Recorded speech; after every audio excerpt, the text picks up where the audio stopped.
Love by the villain, লেখিকা লিজামণি, পর্ব ১১।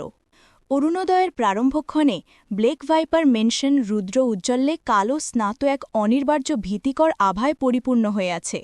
বহিরাঙ্গনে হাওয়ার নিস্তরঙ্গ প্রবাহ থাকলেও অন্তপুরে সেই হাওয়া যেন বারুদের গন্ধ আর রক্তাক্ত অতীতের দগদগে স্মৃতি ও নৃশংস শাসনের অদৃশ্য স্ফুলিঙ্গে গ্রথিত হয়ে রহস্যময় গাম্ভীর্যকে বহু গুণে ঘনীভূত করে তুলেছে। সকালের সৌরভসিক্ত নির্মলতাও এখানে অপসৃত। অবশিষ্ট থাকে কেবল ক্ষমতার অদৃশ্য শৃঙ্খল, আতঙ্কিত নীরবতা ও অমোঘ শাসন শক্তির কঠোর মূর্ত প্রতীক। চারদিকে হাজারো গার্ডের আনাগোনা, সবার হাতে একটা করে ধারালো অস্ত্র রাখা। ভাইপার মেনশনের বহিরাঙ্গনে গোল করে বসে আছে গ্যাংস্টার বস, সাথেই আছে অধিরাজ আর আরিশ। নিক ওয়াইনের গ্লাসে চুমুক দিয়ে চোখ বন্ধ করে ফেলে, বিরক্তিতে কপালের রগ ফুলে ওঠে। সামান্য রাগ দেখিয়ে বলে, কখনো মদ খেলে মাতাল হয় না, জানি না কাল রাতে কিভাবে মাতাল হয়ে গিয়েছিলাম। উফ, শালার জিন্দেগি। আরিশ কিছুক্ষণ চুপ থাকে, এরপর নিকের দিকে তাকিয়ে গম্ভীরতা টেনে বলে, অ্যানি ঠিক আছে নিক? কিছু করেছিস ওর সাথে? নিক তীক্ষ্ণ দৃষ্টি দিয়ে আরিশের দিকে তাকায়। আরিশ সাথে সাথে নিজের দৃষ্টি সরিয়ে নেয়। নিক বাঁকা হেসে বলে, একটু বেশিই পজেসিভ মেয়েটার প্রতি। পছন্দ করিস নাকি? আরিশ কিছুক্ষণের জন্য থমকায়, লম্বা শ্বাস টানে বড় বড়। অধিরাজ আরিশের মনের অবস্থা বুঝতে পেরে শুকনো ঢোক গেলে। অধিরাজ জানে আরিশ অ্যানিকে অনেক পছন্দ করত। অ্যানিকে যখন সেই বন্ধ ঘরে বন্দি করে রাখা হয়েছিল তখন সব কিছুর দেখাশোনা সে নিজে করেছে, আর আরিশের চোখে অনেকবার অ্যানির জন্য মায়া দেখেছে। একটা হৃদয়হীন ব্যক্তির চোখে কোনো এক মেয়ের জন্য মায়া, এইটা কি ভালোবাসার ব্যাখ্যা হতে পারে না? অবশ্যই আরিশ অ্যানিকে ভালোবাসত, শুধু সময় পরিস্থিতির সম্পর্কের সমীকরণে নিজেকে গুটিয়ে নিয়েছে। অধিরাজ তপ্ত শ্বাস ফেলে। আরিশ ওয়াইনের গ্লাস নাড়াচাড়া করে গম্ভীর হেসে বলে, পছন্দ করলেই বা কি, দিয়ে দিবি তোর বউকে? ব্রু নাচিয়ে বলে, বউ? আরিশ ওয়াইনটুকু মুখে দিয়ে বলে, রাতেই তো পাগলের মতো বিয়ে করেছিস, ভালোবাসিস তুই অ্যানিকে নিক? নিক কিছুক্ষণ ঠোঁট কামড়ে থাকে, এরপর সামান্য উচ্চস্বরে হেসে বলে, রক্ষিতা, জাস্ট রক্ষিতাও আমার। নিক জেভরানের বউয়ের মর্যাদা দিয়েছে কে? আর ভালোবাসা, এইসব ফাকিং লাভ স্টোরি আমার ধাঁচে নেই। রক্ষিতাদের ভালোবাসে না, জাস্ট নিজের কামনা মেটায়। তুই কেন এতদিনেও মিটাসনি? ক্ষমতার সবই তো ছিল, তারপরও কেন নিক জেভরান নিজের হিংস্রতা আর পশুত্ব দেখায়নি? তোর প্রতিটা রক্তবিন্দু আমার জানা নিক, বাট এইটার উত্তর কেন খুঁজে পাচ্ছি না? নিক ঠোঁট চেপে বলে, কিভাবে বুঝেছিস নিজের কামনা মিটায়নি? আরিশ সামান্য হেসে বলে, যদি এমন হতো তাহলে অ্যানির রক্তাক্ত দেহ দেখতে পারতাম, অতীত ভুলে যায়নি কিন্তু। নিক ঠোঁট কামড়ে হাসে। অধিরাজ কিছুক্ষণ চুপ থেকে বলে, বস, একটা সংবাদ এসেছে। বিবিসি চ্যানেলের সহকারীর স্ত্রী আর তার 2 সন্তানের রক্তাক্ত দেহ পুলিশ উদ্ধার করেছে। শেষ রাতেই খবরটা পেয়েছিলাম আমি। নিক আর আরিশ কপাল কুঁচকে তাকায় অধিরাজের দিকে।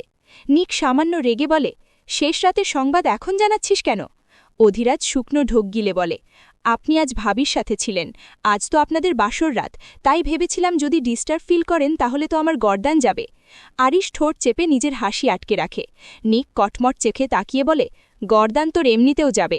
অধিরাজ মিনতি সুরে বলে, সরি বস, আমি সত্যি ভেবেছিলাম আপনি হয়তো বিজি ছিলেন। আরিশ অধিরাজের দিকে তাকিয়ে চোখ রাঙিয়ে বলে, স্টপ অধিরাজ, সত্যি সত্যি নিজের গর্দান হারাতে চাস নাকি? অধিরাজ চুপ হয়ে যায়। আরিশ নিকের দিকে তাকিয়ে সন্দেহ দৃষ্টি রেখে বলে, তুই মেরেছিস? না, আমি ভয় দেখিয়েছি, বাট মারার ইচ্ছে ছিল না। তাহলে কি কোনোভাবে? আরিশ আর নিক একজন আরেকজনের চোখে দৃষ্টি মেলায়। নিক বিরক্তি নিয়ে বলে, আরে না, সে কিভাবে যাবে? ওকে তো বাহিরে দরজা বন্ধ করে রেখে এসেছি আমি। আরিশ গম্ভীরতা টেনে বলে, তোকে কি কখনো কোনোদিন দরজা বন্ধ করে রাখতে পেরেছি যে ওকে রাখতে পারবো? তরই তো রক্ত। নিক চেয়ার থেকে উঠে দাঁড়ায়, এরপর একটা সিগারেট বের করে ঠোঁটের মাঝখানে চেপে ধরে। এর মধ্যেই 2 জন গার্ড একটা গার্ডকে টেনে হিঁচড়ে তাদের সামনে এনে ছুঁড়ে ফেলে। আরিশ কপাল কুঁচকে বলে, কি হয়েছে? স্যার, এই মাদাচ্চুদ মিস্টার কায়াতকে সংবাদ পাঠাচ্ছে। বস আর ম্যাডামের বিয়ের সংবাদ ও শালায় পাচার করতে যাচ্ছিল, কিন্তু তার আগেই আমি শুনে ফেলি। আরিশ দাঁত কিরমিরিয়ে তাকায় মাটিতে লুটিয়ে থাকা ব্যক্তিটার দিলে। লোকটা হাত জোর করে কাপা গলায় কান্না করতে করতে বলে, ক্ষমা করুন বস, প্লিজ ক্ষমা করুন। অনেক টাকার লোভ দেখিয়েছিল, তাই নিজেকে সামলাতে পারিনি। বলেছে খবর পাঠালে দ্বিগুণ টাকা দিবে, তাই সামান্য কিছু সংবাদ পাঠাচ্ছিলাম। ক্ষমা করুন বস। নিক নিজের সিগারেটটা হাতের আঙুলে ঘোরাতে থাকে। এরপর ধীর পায়ে এগিয়ে এসে ঠিক আগের জায়গায় বসে পড়ে। ধূসর চোখের মণিগুলো রাগে দাউ দাউ করে জ্বলে ওঠে। দাঁত কটমট করে ঘাড় কাত করে তাকায় লুটিয়ে পড়া গার্ডের দিকে। সামান্য ঠান্ডা গলায় বলে, আমার লবণ খেয়ে আমার সাথেই বেইমানি, শুয়োরের বাচ্চা। লোকটা ভয়ে কাঁপছে। নিক জ্বলন্ত সিগারেটটা হাতের আঙুলে ঘোরাতে ঘোরাতে বলে, একজন বেইমানের জন্য নিক জেভরান ঠিক কতটা হিংস্র হয়ে ওঠে ধারণা নেই তোদের? জানিস না আমি কেমন? জানের মায়া ছিল না?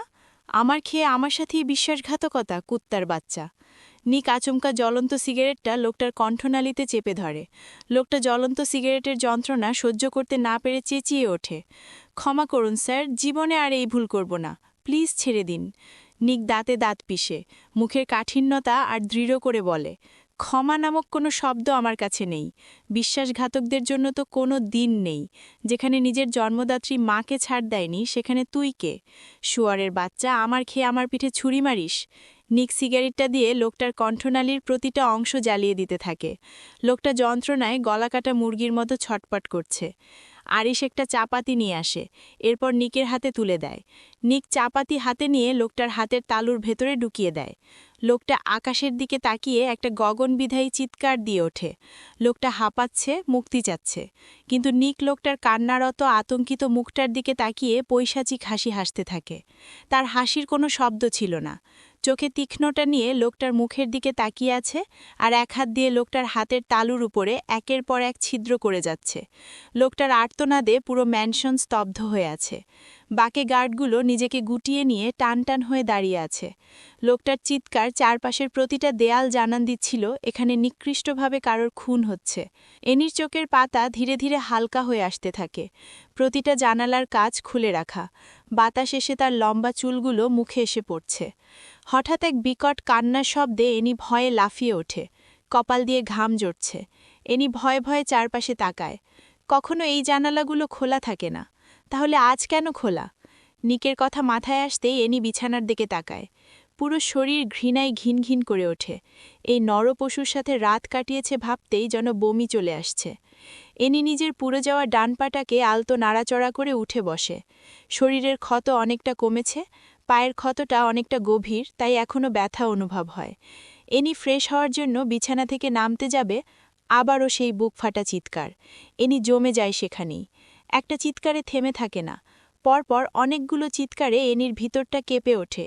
ভয় শিউরে ওঠে পুরো শরীর। এনি আচমকা পিছনে ব্যালকনির দিকে তাকায়। বড় বড় নিঃশ্বাস ছেড়ে এক পায়ের ওপর ওজন দিয়ে উঠে দাঁড়ায়। এরপর দেয়াল ঘেঁষে সামনে এগিয়ে যেতে থাকে।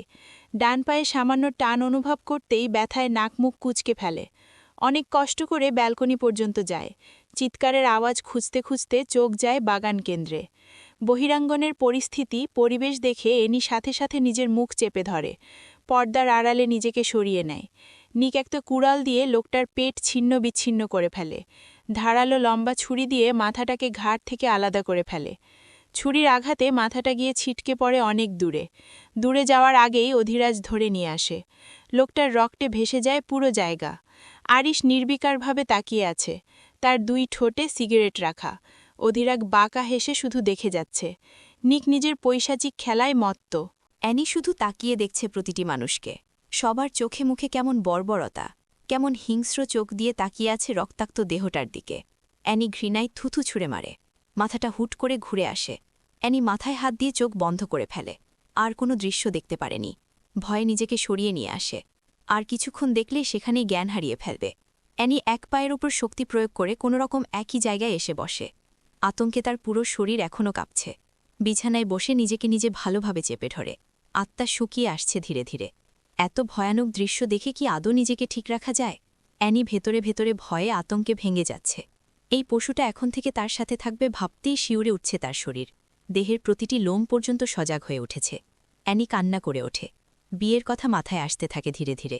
নিজের চুলগুলোকে খামচে ধরে বসে আছে। হুট করে দরজা খোলার শব্দে মাথা তুলে তাকায়। চোখের সামনে রাগান্বিত নিককে দেখতে পেয়ে অ্যানির জীবন বেরিয়ে আসার অবস্থা। একটু আগের ঘটনা মাথায় চাপ দিতে থাকে। তার কাছে নিককে কোনো মানুষ নয়, এক নরখাদক মনে হচ্ছে, যারা মানুষদের মেরে রক্ত পান করে, মাংস ছিঁড়ে খায়। অ্যানি কিছুটা পিছিয়ে যায়। নিক রুমের ভেতরে এসে শরীরের শার্টটা খুলে ফেলে। অ্যানি শুকনো ঢোক গিলে জড়সড় হয়ে বসে। শরীর অসম্ভবভাবে কাঁপছে। নিক কালো শার্টটা খুলে ধীরে ধীরে অ্যানির কাছে এসে অ্যানি এখনও মাথা নিচু করে আছে। নিক আচমকা অ্যানির দিকে ঝুঁকে পড়ে। অ্যানি চোখ মুখ বন্ধ করে অন্য পাশে মাথা ঘুরিয়ে নেয়। নিক কপাল কুঁচকে তাকায় অ্যানির দিকে। অ্যানির গলায় নিকের ঠোঁটের স্পর্শ লাগে। অ্যানি ঘৃণায় ছটফট করে ওঠে। আচমকা অ্যানির চিবুক টেনে ধরে নিজের মুখোমুখি নিয়ে আসে। অ্যানি এখনও চোখ বন্ধ করে আছে। গালে ব্যথা পেতেই চোখ দিয়ে পানি গড়িয়ে পড়ে। নিক সামান্য কটমট করে বলে, কার অনুমতি নিয়ে ব্যালকনিতে গিয়েছিলে? নিকের এমন প্রশ্নে অ্যানি আচমকা চোখ খুলে তাকায়। কাঁপতে থাকা শরীর কিছুটা স্থির হয়। কাপা ভেজা চোখে তাকায় নিকের ধূসর বাদামি চোখ দুটির দিকে। অ্যানির নীল চোখে তাকাতেই নিক নিজের চোখ সরিয়ে নেয়। নিজের উপর নিজেই রেগে যায়। অ্যানি ব্যথায় মৃদু কান্না করে বলে, ছাড়ুন, ব্যথা পাচ্ছি খুব। নিক আরও শক্ত করে চেপে জোরে বলে, আদর করার জন্য তো ধরিনি, ব্যথা যাতে পাওয়া যায় সেভাবেই ধরেছি। আগে বল, বারান্দায় কেন গিয়েছিলি? আপনারা এইভাবে কেন মারছিলেন লোকটাকে? মায়া লাগেনি কাউকে এইভাবে মারতে? এতটা নিকৃষ্ট কেন? নিক ভ্রু নাচিয়ে তাকায় অ্যানির দিকে, তবে চোখে চোখ রাখে না। অ্যানির মুখের দিকে তাকিয়ে ধমক দিয়ে বলে, চোখ বন্ধ কর। অ্যানি বোকা তাকিয়ে থাকে নিকের দিকে। অ্যানিকে তাকিয়ে থাকতে দেখে নিক গাল আরও শক্তভাবে চেপে ধরে বলে, শুনতে পাসনি আমার কথা? চোখ বন্ধ করতে বলেছি আমি তোকে। নিকের ধমকে অ্যানির সাথে সাথে নিজের চোখ বন্ধ করে ফেলে।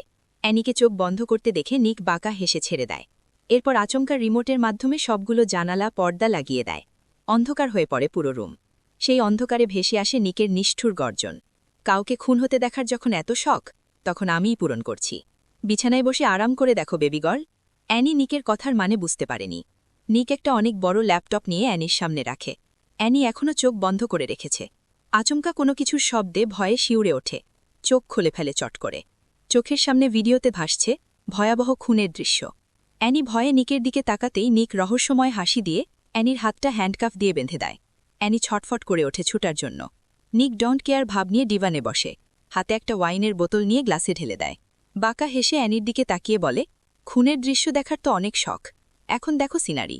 বাস্তব দৃশ্য থেকেও অনেক সুন্দর। আর হ্যাঁ, এখানে হুডি পরা লোকটা কিন্তু আমি। আর সামনে যে অর্ধ নির্যাতিত লোকগুলো দেখতে পাচ্ছ, সেগুলো হচ্ছে আমার শিকার। অন্ধকার এই ভয়ানক রুমে অনেক বড় মনিটরে ভাসছে খুনের দৃশ্য। খুনের দৃশ্যের থেকে ভেসে আসছে লোকগুলোর ঘের আওয়াজ আর আর্তনাদ। অ্যানি সহ্য করতে না পেরে কান চেপে ধরার চেষ্টা করে, কিন্তু হ্যান্ডকাফ লাগানো হাত নাড়াতে পর্যন্ত পারছে না। অন্ধকার কক্ষে প্রতিধ্বনিত হতে লাগল মানবকণ্ঠের বিকট আর্তনাদ, যেন কণ্ঠনালী বিদীর্ণ হয়ে আসন্ন মৃত্যু যন্ত্রণার ভয়াল অভিঘাতে ফেটে যাচ্ছে। কারো কণ্ঠে ছিল গলগল শব্দে রক্তবর্মীর বিকট গর্জন। কারোর চিৎকার করুণ কর্কশতায় আকাশবিদারী ঝঞ্ঝার ন্যায় ছড়িয়ে পড়ছিল।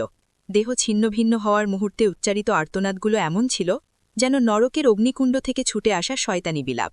মহিলাদের আতঙ্কিত চেঁচামেচি ভেঙে যাচ্ছিল কাঁপতে থাকা দেয়ালে। শিশুদের গলা ফাটানো কান্না পরিণত হচ্ছিল মৃত্যুদূতের অশুভ বাঁশির মতো করাল সুরে। পুরুষদের গলা ভাঙা আর্তধ্বনি রূপ নিল ক্রন্দনের কর্কট রাশিতে, যেখানে প্রতিটি শব্দ ছিল রক্তাক্ত ছিন্ন মাংসের শোচনীয় দগ্ধগান। কক্ষের প্রতিটি কোণে প্রতিধ্বনিত হচ্ছিল সেই করুণ আর্তসঙ্গীত। কেউ গলা ফাটিয়ে মুক্তির প্রার্থনা করছে, কেউ শেষ নিঃশ্বাসে কেবল অজ্ঞাত শূন্যতায় বিলীন হচ্ছে। চারদিক যেন অশরীরী পিশাচের হাসি ও দুঃস্বপ্নের রক্তস্নাত গর্জনে আচ্ছন্ন হয়ে উঠেছিল। এনি হাঁপিয়ে উঠে। নিক এনির অস্থিরতা দেখে তীক্ষ্ণ দৃষ্টিতে তাকিয়ে আছে। ঠোঁটের কোণে পৈশাচিক হাসি। এনির অন্তঃকরণ যেন ভীতির দহনাগ্নিতে দগ্ধমান। তার চেতনা ক্রমশ শূন্যতার অতল গহ্বরে নিমজ্জিত হয়ে পড়তে থাকে। প্রতিটি নিঃশ্বাসে সে অনুভব করছে লৌহ শৃঙ্খলের শীতল ঘষায় কবজির ভেতর থেকে রক্তক্ষরণশীল ব্যথার অনন্ত বিস্তার। তার চারপাশে প্রতিধ্বনিত ভয়াল আর্তনাদ মস্তিষ্কের স্নায়ুতন্ত্রীতে বজ্রাঘাতের ন্যায় আঘাত হেনে বিভ্রম ও উন্মাদনার অগ্নিকুণ্ড প্রজ্বলিত করছে। ভয়ানক হত্যাচিত্রের নৃশংসতা তার দৃষ্টি প্রতিবিম্বে গেঁথে গিয়ে চোখের কপাটে রক্তাক্ত ছায়াপ্রলয়ের মতো আচ্ছন্নতা সৃষ্টি করেছে। ভীত সন্ত্রস্ত মন বিভ্রান্তির আবর্তে ক্রমশ অবসন্ন হয়ে পড়ছে। তার কাছে এখন বাস্তব ও বিভীষণ কল্পনার সীমানা সম্পূর্ণ মিশে যাচ্ছে। শিরায় শিরায় শীতল ত্রাস প্রবাহিত হয়ে তার অস্থিমজ্জায় হিম শীতল সঞ্চালন ঘটাচ্ছে। ফলে দেহ ছটফটাচ্ছে, অথচ মন অসারতার অতল অন্ধকারে নিমগ্ন। কণ্ঠনালী স্তব্ধ, কণ্ঠস্বর বন্দী। এনির হৃদয় কাঁপছে। ভেতরটা তখন ভয় আর আতঙ্কে ভরে গেছে। হাত পা বাঁধা অবস্থায় সে একদম অসহায়, কিছুই করতে পারছে না। চোখের সামনে খুনের দৃশ্য আর ভেসে আসা চিৎকার তাকে কাঁপিয়ে তুলছে ভেতর থেকে। বুক ধরফর করছে, মনে হচ্ছে যেন হৃৎপিণ্ড বাইরে বের হয়ে আসবে। এনি আর সহ্য করতে পারছে না এইসব দৃশ্য। আচমকা কান্না করে উঠে, প্লিজ স্টপ, বন্ধ করুন এই মানসিক নির্যাতন, নিতে পারছি না আমি আর, কষ্ট হচ্ছে। খুন এমন শব্দে? কেন বেবি গার্ল, খুন দেখবে না? এইসব দেখার জন্যই তো এক পায়ের সাহায্যে গিয়েছিলে, এখন কেন দেখতে পারছ না? কেন এত ছটফট করছ? কেন এত অস্থির হয়ে যাচ্ছ? নিক কথাগুলো বলছে আর ওয়াইনের গ্লাস নাড়াচ্ছে। মনিটরে এখনও ভাসছে বিকৃত খুনের দৃশ্য, ভয়ানক শব্দ আর হৃদয় কাঁপানো চিৎকার। এনি ঠোঁটে ছোঁট চেপে ধরে। অস্থিরতায় বেডশিট এলোমেলো হয়ে গিয়েছে, তার মাথা ঘুরছে। চারপাশ অন্ধকারে ডুবে থাকায় ভয়ের মাত্রা আরও বেড়ে গেছে। মনে হচ্ছে দেয়ালগুলো যেন তাকে গিলে ফেলবে। বারবার মুক্তির চেষ্টা করেও শিকল খুলতে না পেরে হতাশা তাকে গ্রাস করছে। এনি ধীরে ধীরে নেতিয়ে পড়তে থাকে, চোখ বন্ধ হয়ে আসছে ধীরে ধীরে। চোখের পাতাগুলো নড়ছে। অস্ফূর্ত আওয়াজে বলে, প্লিজ বন্ধ করুন, মরে যাও। আর বলতে পারেনি, তার আগেই ঢলে পড়ে। জ্ঞান হারিয়ে একপাশে হেলে পড়ে এনি।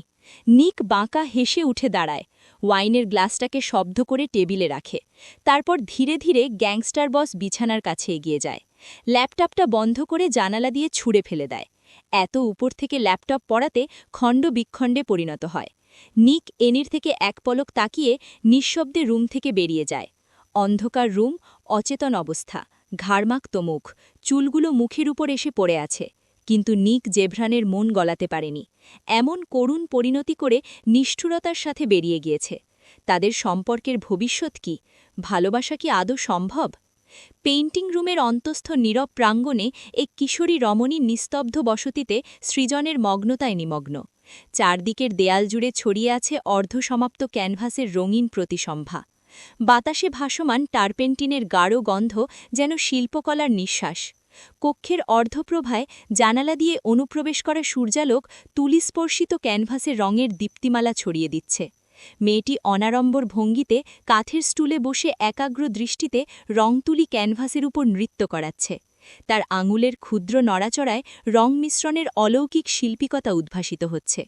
অন্তর্গত অনুভূতিগুলো অদৃশ্য ভাষায় আকার নিচ্ছে। সারা ঘর জুড়ে নিস্তব্ধতার আবেশ থাকলেও প্রতিটি তুলির আচরে এক অনির্বচনীয় শব্দহীন সঙ্গীত ধ্বনিত হচ্ছে, যেখানে শিল্পী ও ক্যানভাস সমার্থক হয়ে একীভূত। এক পাগল প্রেমিকা তার গুপ্ত অনুভূতি রং তুলির মাধ্যমে তুলে ধরছে। মেয়েটা মুচকি মুচকি হাসছে, আবার লজ্জায় চোখ নামিয়ে নিচ্ছে। ঠোঁটের আকৃতি দিতে গিয়ে লজ্জায় চোখ নামিয়ে বিড়বিড় করে বলে, একদিন এই ঠোঁটে আমার রাজত্ব চলবে।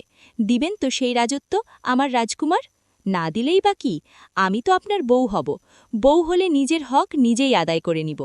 ঠোঁটের কোণে হাসি লুকিয়ে আবারও আঁকাতে মনোযোগী হয়ে পড়ে। হুট করে কেউ চোখ ধরে ফেলাতে কিছুক্ষণের জন্য ভয়ে লাফিয়ে ওঠে।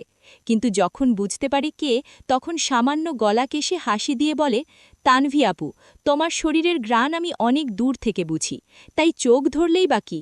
মেহেরিমাকে বোকা বানানোর জন্য এখনও তৈরি হওনি। মেহেরের কথায় মেয়েটা শব্দ করে হেসে ওঠে। চোখ ছেড়ে দিয়ে সামনে তাকিয়ে মুচকি হাসি দিয়ে বলে, তাহলে মেহেরিমা মেহের পড়াবাদ দিয়ে কি করছেন আপনি?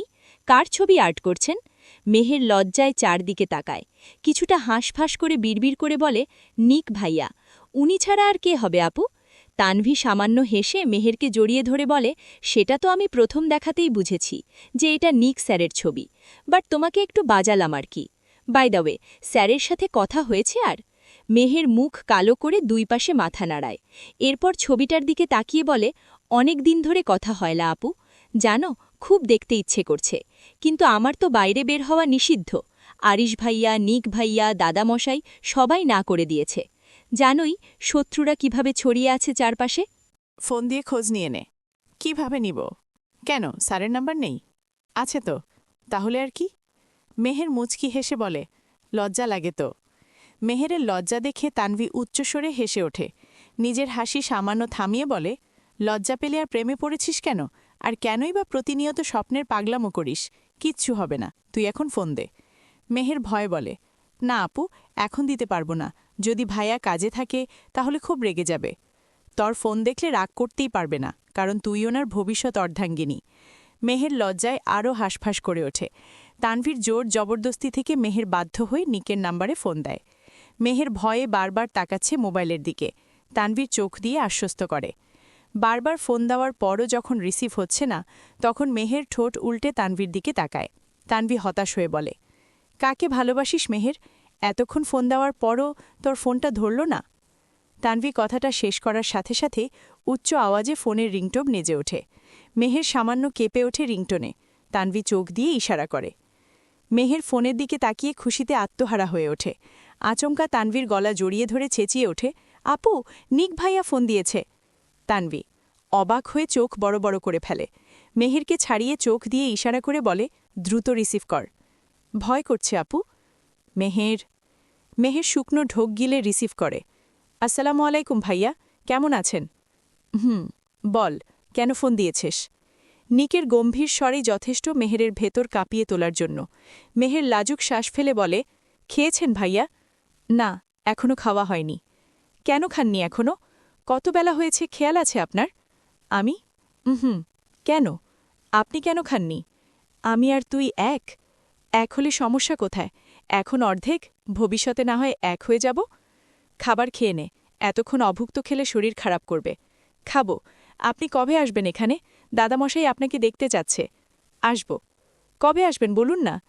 আসব, কোনো একদিন পরে কথা বলছি। নিজের খেয়াল রাখিস। রাখছি এখন। মেহের আর কিছু বলতে পারেনি। ওই পাশ থেকে ফোন কাটার শব্দে মুচকি হাসে। মেহের কথা শেষ করার সাথে সাথেই তানভীর দুষ্টু বাক্য ভেসে আসে। পরে কথা বলছি, নিজের খেয়াল রাখিস। ওহো মাই ডড মেহরিমা মেহের, পুরো আফ্রিকাকে কাঁপিয়ে তোলে যে নিক জেভরান, সেই তোর সাথে এতটা নমনীয়ভাবে কথা বলে। Interesting baby. মেহের মুচকি হেসে ছবিটার দিকে পাঠায়। তানভী সিরিয়াস হয়ে বলে, কিন্তু মেহের? আপু, পারবি নিক স্যারের বউ হতে? পূর্ণতা পাবে তোর ভালোবাসা? উনি তো মেয়েদের সহ্য করতে পারে না। মেহের মুচকি হেসে বলে, বউ হওয়ার জন্য তো বেঁচে আছি আপু। যদি জীবনে কিছু পাওয়ার থাকে তাহলে আমি নিককেই চাইব। হোক সে হৃদয়হীন, তাতে কি, ভালোবাসি আমি তাকে। উনি মেয়েদের সহ্য করতে পারে না, কিন্তু আমাকে তো করতে পারে আপু। যখন উনি রক্তাক্ত হয়ে পড়ে থাকতেন তখন আমি সেবা করতাম। জ্বরে অচেতন হয়ে জ্ঞান হারিয়ে পড়ে থাকতেন, আমি পুরো রাত জেগে জলপট্টি দিতাম। এখনও দিয়ে দেয়, কিন্তু সমস্যা এখন উনি নিজের ম্যানশনে থাকে, তাই দেখা পায় না, সেবা করতে পারি না। উনি যদি আমাকে ঘৃণা করতেন তাহলে আমার সেবা কিভাবে গ্রহণ করেছে আপু? নিশ্চয়ই উনার হৃদয়েও আমার জন্য স্থান আছে। তানভী দীর্ঘশ্বাস ছেড়ে তাকায় মেহেরের দিকে। মুচকি হেসে বলে, আপনার ভালোবাসা বোঝার ক্ষমতা এখনও আমার হয়নি ম্যাডাম, তাই এখন আপাতত পড়তে বসুন। আজ অনেকটা দেরি হয়ে গেছে আমার আসতে। দ্রুত বই বের করুন, আপনাকে পড়িয়ে আবার আমাকে ভার্সিটিতে যেতে হবে। মেহের হেসে নিজের রুমে চলে যায়। তানভীও মেহেরের সাথে চলে আসে। পড়ার টেবিলে বসে তানভী গলা কেশে বলে, মাথা থেকে নিক স্যারকে আগে বের করে নাও, না হলে হাজার পড়ালেও মাথায় কিছু ঢুকাতে পারব না। মেহের অসহায় চোখে তাকায় তানভীর দিকে। তানভী হেসে উড়িয়ে দেয়, চলবে।